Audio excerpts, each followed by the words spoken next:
Hi, this is Nigerian Business Channel. I am Precious Egbagba. Welcome. Please subscribe, like this video, and leave a feedback at the comment section. Thank you.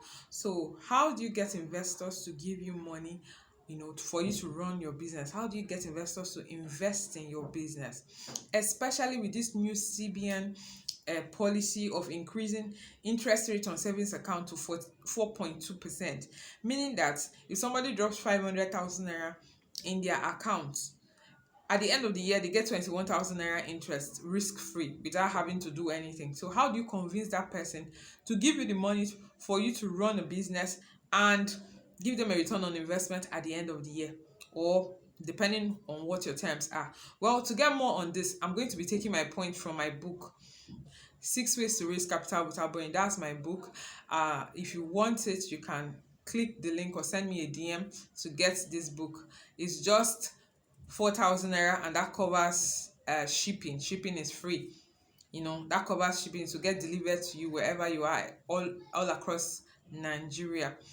So the first step to do is to prove your business. Prove that you can actually make money.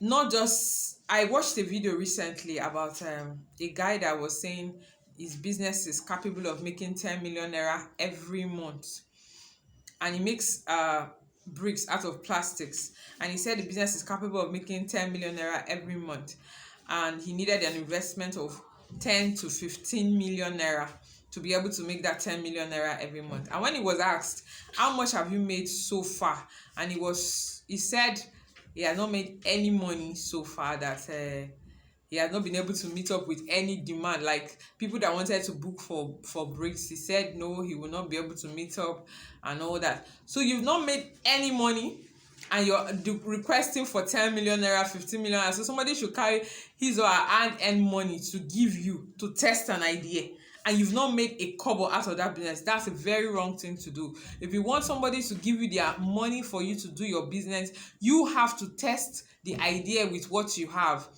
Test it, make money, at least little money, so that you can understand the problems associated with that business, because there is no business that is risk free. Every business has its associated risk, so you must prove that the business can make money, so that you can understand the problem. It's even better you do this before you start taking people's money, because you run into trouble when you start taking people's money, when you don't understand the business aspect of your business. The money, you need to know your numbers very well before you start taking people's money, because if you don't do that, you will run into trouble, and nobody will even be willing to give you give you their money for a business that you have not even tested. So you must test your business. There's no sentiment about this thing. This is naira and kobo. You have to test it with what you have. You don't have to have everything, but with what you have, test it and see if it works.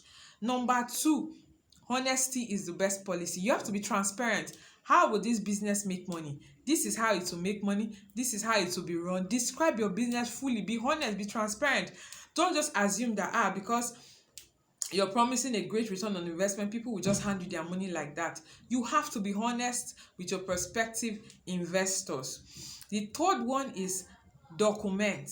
Everything has to be documented. Even if this investor is your family member, even if it's your spouse, or even if she is your spouse, your mother, whatever, you have to document.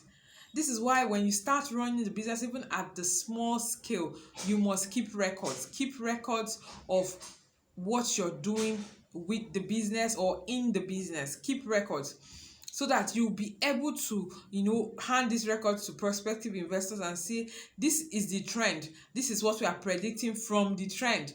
You must keep records. You must sign agreements. You must sign whatever terms that you are agreeing on. You can't just say this is how we are going to do it, just based on just mouth talk and all that. Business is business. Everything has to be written down. You can't talk about this just like that. You have to write down your terms, your condition, what is happening, how do you make money, how does this person get paid, what is the return on investment you're promising this person, when will he be paid. All these things are very important. You need to put them down in black and white.